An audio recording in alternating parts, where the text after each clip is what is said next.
So tana kunu shangu mina.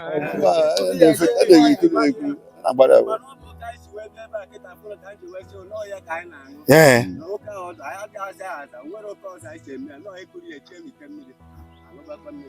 Ah. Mba. No human being should be made to live like this.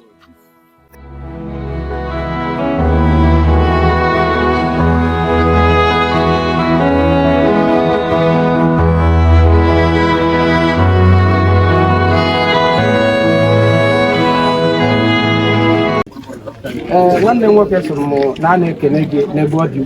I'm making as black of art for you for and I will be able to Now, do you know that ever? And I will rely on or do you know that I have and the web hour. Bunga be where I am. Can we get a bit of you reckon a vessel where I own? Also, I have to go. I don't know that go. Can you hide me? I will with that Uru than I call. Okay. Ekele kwa muno. Ihe unu nwere emume etokwa uche n'ime onwe unu. Lee anya ihe ahụ nke wo ihe unu ihe wo eme at least enwe relief in that aspect. Like mgbe m bịara ebe a ihe wo nsogbu m ka nwee wo mmiri ọṅụṅụ. Anyị si Ebonyi jiri buru mmiri n'aka. So mmiri dịkwa na essential. So mana ọ dị unu n'aka ikwu lekwe ma unu chee unu kparịa na ebe a maka ihe ọbụla like m si ọwụ m ga-enwe ga ma ọwụ ga-eme mana ọ Igbo ga-agbakọta aka ọnụ a ga-eme maka na Igbo kwuru okwu sị onye aghala nwanne ya. Ike ọha ọwụghị ike otu onye. Ike ọha ka anyị ga-eji aga. Ike ọha ka anyị ga-eji eme ihe ọbụla anyị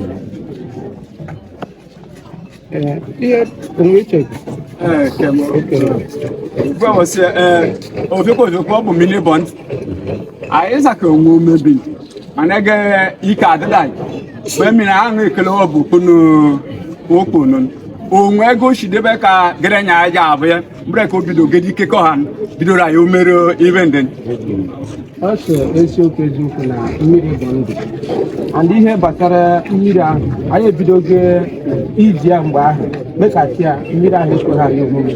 N'ọbụ na ọ ga-ekwe gị iwere anya gị efu ebe ahụ anyị bidoro ime ihe gbasara mmiri ahụ iwere anya gị fịọ ka e wee ma ma onwe alụ bara uru ị ga-apụtara anyị ebe a because ije ebe anyị fụ ka mmiri ahụ si acha ọ na-acha nnọọ ka okpu anyị ikpu n'isi.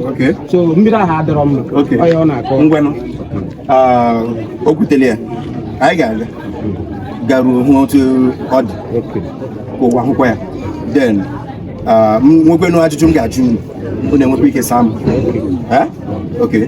Then ihe ọzọ dị dị ihe mụnwa chọrọ adị ebe ahụ bụ ebe ọbụla unu abịaga ebe a kịta a na-akọgharịgo gị maka omenala na ndị be anyị ọ ga-ekwu na omume like ihe dịka June anyị na-abanye from 13th of June bụ na-abịa ebe a bịa witness mmemme ya the festival wee fụ ka o si adị.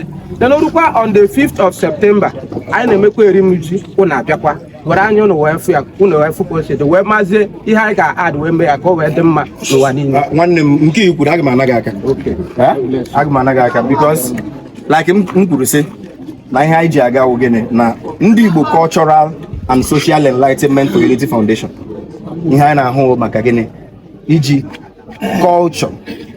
We are fostering unity through culture, empowerment and gịnị charity. So mgbe ọbụla ọwụ ndị ISOBO na-eme ihe we will come with bigger crew with bigger filming equipment jiri nweta ihe ahụ jikwa ya ụwa sị ya lekwenu because anyị nọrọ ebe anyị nọ mụwa originally awụ m onye Imo State awụ m ndị a na-akpọ ndị Mbie.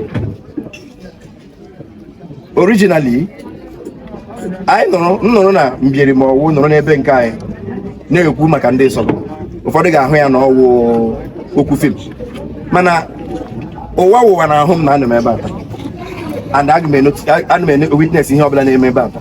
Now during that festival, during that celebration, I will still be here witness kwa ya ha ahụ ya. So thank you for that invitation. Thank you. Mana ndị cross river kpachiri anyị akpachi ọ bụghị ihe ọbụla anyị na-eme na cross river a na-emete n'ebe a. Mana ile anya mgbe anyị na-asụ asụsụ ile anya mana anyị na-asụ asụsụ bụ Igbo, anyị bụ ndị Igbo n'ezie. Mana ihe mmebụ kerikwa ihe meji jiri anyị ihe na cross river, ndị cross river ji anyị na ndị Igbo ndị anyị bịa mara na ndị ibe ha n'ebe a anyị chọrọ ihe ọbụla ga-agakọ ọma ka ochi na-aka ụnụ bite anyị aka otu anyị si site na ebe isi na Igbo batata na ISOBO ịfụ na ebi na-aga abụ ebe kwesịrị ịga onye ọbụla si na onye Igbo si na ebe dị mma. Na-ekwu maka ụzọ a ị nwere ike imere anyị ụzọ ka anyị wee enjoy, ka anyị wee nwekọta nwee na mma na ndị Igbo anyị bịara anyị aka na udochikwa ọzọ. Okwu gị dị mma. Otu esi ghọta ndị ISOBO n'ọnọdụ dịka aka eru n'elu ụkwụ emetụ ala due to ebe tinyere unu na cross river. Na ndị cross river o were anyị anya na ndị cross river ọ ga-ara ha ahụ iwebata that development here. Then asịkwa ndị Ebonyi government might not be able to do something because unu anụ na their constituency.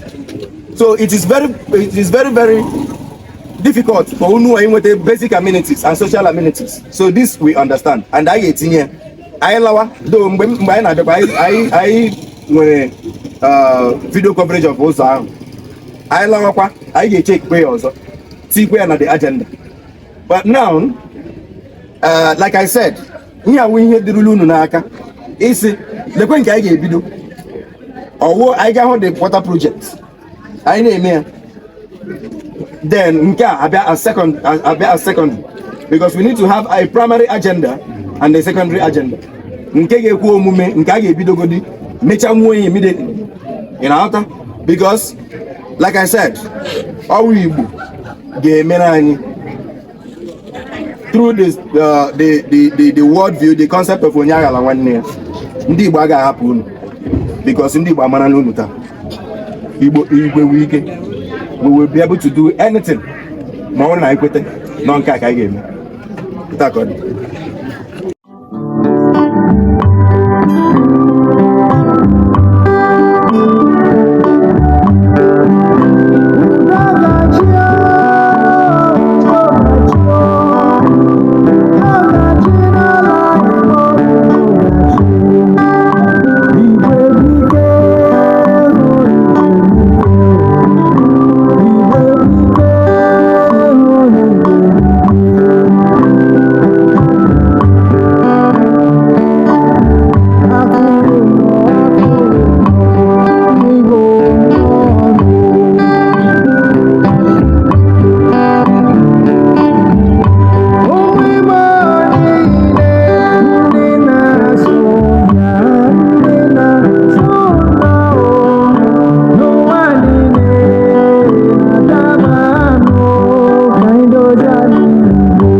This is your drinking water. Please, want to go like this, please.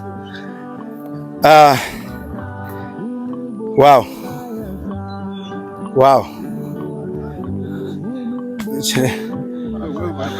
Can I go to this way?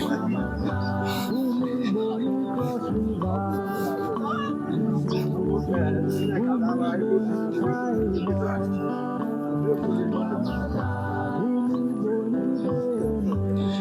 also get photos.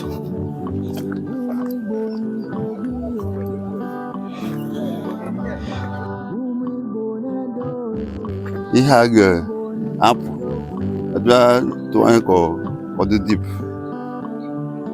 Now, the ihe unu chọrọ wụ that is ka eme ebe a ka ọ dị deep. Ewosi ihe ọbụla dị ebe a dị ka official. Eme ka ọ dị deep. Wow. So but ebe a na ebe unu na-enweta mmiri na aṅụ. Ebe a ka anyị na-aṅụ mmiri. Anyị ebe a ka anyị na-aṅụ mmiri. Don't go down again.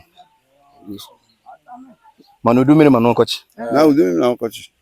So but borehole ọ na-work ebe. Ọ na-work. Small time maybe. Kende secret the borehole. No, it's not side crossing Banabiasi. Government and sponsor. Sometimes on a bond NGO. NGO. Just like we. Okay. Okay. Borehole not a Common borehole so now but ebe a na-awụ na kedu ihe unu feel onwele engineer bịara check esi ba otu esi clear here onwele na engineer bịara so otu ya isha na apụ ya ihe a otu ụmụ ike before emecha ya do deep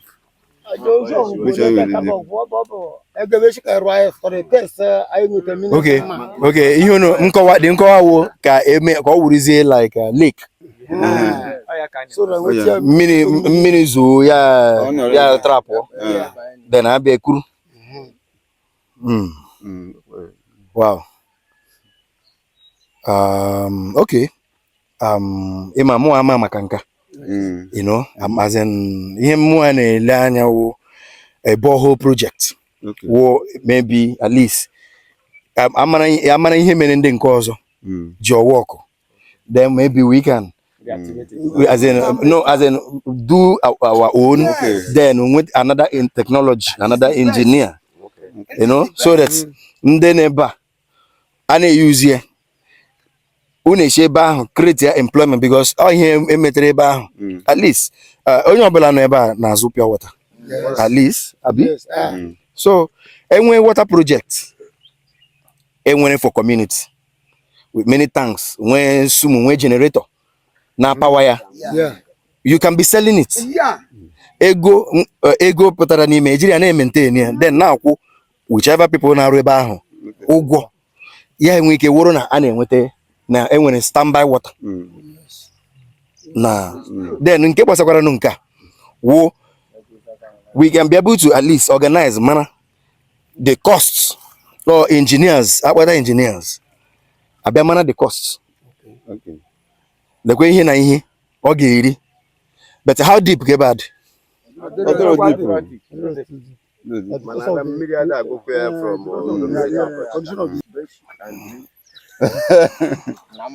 so ta na kunu shangu mina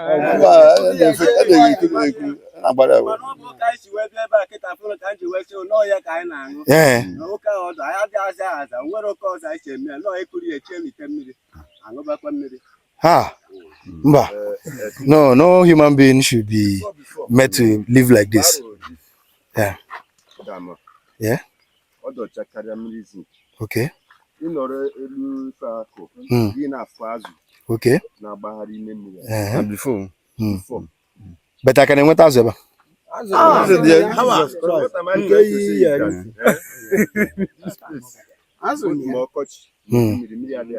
Okay.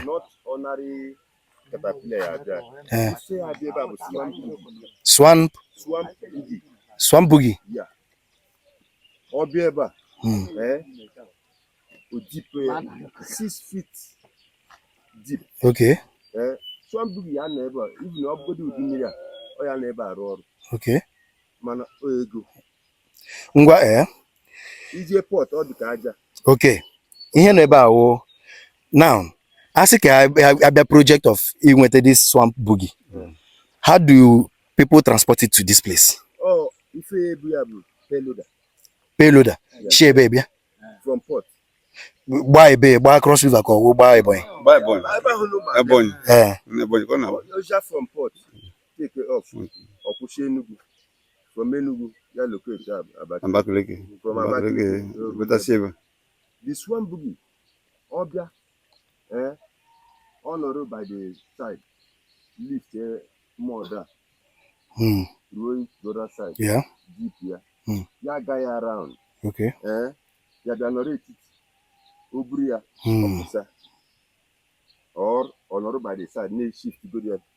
The road center. Then you have another side there. Shift to a guy like this. Shift to a guy like this. If I not sharp. Okay. Ihe ga-eme ihe a aga m tax unu a. Yeah?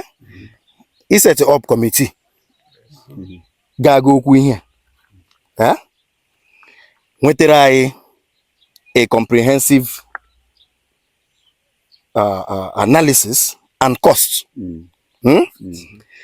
For that, in the name of Ndi IGBO Cultural and Social Enlightenment for Unity Foundation, Agima Unua gehiwe this committee, but as the chairperson of the foundation, Agima donate 100,000. Yeah, na any account unu ga-ewete. Unu ga-eji bidogodi ma call a ga-eme. Ma ndị ga-aga ukwu ya. At least ọ ga-eru somewhere. A check the cost of the boat, the inwete the swambugi, And the work. and the walk. Ana rupa hour. Yes. Unu ga agbali. Yeah. Nwetara that cost. So, but here today, Ndi IGBO Cultural and Social Enlightenment for Unity Foundation. Account ọbụla unu wetara anyị ga-akwụ ige ruo 100,000 naira. Okwekwere omume? Biko, ihe m ga-arịọ unu wo, ihe awo a community project, ihe awo about your community. Now my own community we have water. Even in my own compound I have borehole. So enwe ego bịara na ihe, it must be utilized for that purpose. Unu na-eri nri before anyị abịa ebe. Unu nwere otu unu si hazie onwe unu. The money that will be raised for this project will go towards that project, in that project, without being diverted. Unu mere unu onwe unu, mere ni ụmụ unu ka enwe ike nwe at least ka mkpu unu ihe na-akpagbu unu nwe ike belata. Water is life. Every child, every person, every human needs access to clean water. Every living thing. You know that? So, aga m arịọ ndị Igbo, ndị nọ ebe ha nọ, ndị nọ na mba, ndị nọ n'ama. Biko for that Igbo world view anyị ji na-aga onye aghala nwanne ya. Na igwe bụ ike. Ike ọha ọnụrụbe nwanne agbala ọsọ. Ihe awo akwa ndị ISOBO, ndị nke ekewanyere na Cross River. Ha na ọnọdụ dịka osu aka eru n'elu ukwu emetụ ala. Ụmụ Igbo onye aghala nwanne ya ọnụrụbe nwanne agbala ọsọ. Ike ọha biko gbataranụ ndị ISOBO aka. Gbataranụ ha ọsọ enyemaka. Akara ụlọ akụ anyị ga-etinye nke na-ahụ na screen gị. Ole ọbụla ọ pụtara gị.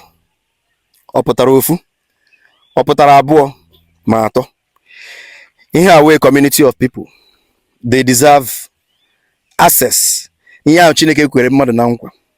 Mmiri na ihe ndị ọzọ eji enyere ndụ aka biko n'aka unu ka m na-etinye ya. Na nke unu nyere anyị enye ka anyị ji na-edosagodi 100,000 ebe a taa. Si ka ejiri ya mee, ka ejiri ya bidogodi, ka ejiri ya na-aga. Maka na ama m na ụmụ Igbo a ga-ekwe ka ihere mee anyị. Ozi nke ha asị na ọkụ nna mụnyere nwa ya n'aka a na-eregbu ya. Masị ndị Igbo biko do menyere na anyị ka udo na-achị n'ala Igbo, ka ndị Igbo nwee ike bulikwe n'ike wụrụ oke mba ha wụ, maka na onwe mba dịka Igbo ka anyị ji aga, Igbo ka anyị ga-eji na-aga. Onwe mgbe ọ ga-awụ ndị Igbo achọkwa lekwa ihe a chọrọ from ndị ISOBO unu agakwa awa anyị oke, unu agakwa emechi ntị unu n'okwu anyị, maka na nwanne nwere ihe ọ ga-emere nwanne, enyi nwere ihe ọ ga-emere enyi, aka kwụọ aka achapụ ya ka m na-ekwu. Anyị ahụla ihe mere ebe a, ihe ga-eme dịka anyị batara. Chukwuemeka, the Unified Igbos Now convener, and also the chairperson, Ndi IGBO Cultural and Social Enlightenment for Unity Foundation. Ndi IGBO abatala ebe a, and ihe abịala. Anyị ga-eme ya. All right. Ọ bụrụ ihe ụtọ mgbe afro unu wee nweta ụlọ bụ ndị nke anyị na nna anyị na onye anyị na-adabere. Ugbu a abido ọ bụrụ otu a ka ọ ga-adị. Otu a ka ọ ga-adị. Otu a ka ọ ga-adị. All right. Ise. Udo. O nwere ka anyị esi eme ebe a, Chineke eme ọgọ. Enwesa that swambu gị ọrụ ebe a. Enwe ike amanta sumo nke Jen na-eyuzu with pipe connect ya to main road. Each compound enwere tap. Adị abịakwa ebe a ekuru mmiri a. Each compound enwe tap in their frontage. Ịdị abịakwa ebe a abịa agbara mmiri a. That sumo will be mount about 7 places. That one abugo the main sumo na aga imali. All this coil one. Okay. This one coil. Yeah. Amount to ebe o pompa mmiri to each tank, the compound. And it's ebe na agbara mmiri. Okay. Because the water will be neat that time. And there has no taste. Ma hold the neat. Much stress ebe a. Okay. Ihe ọzọ m chọrọ itinye ebe a wụ na kọmitii a unu ga-ehiwe, kọmitii a unu ga-set up.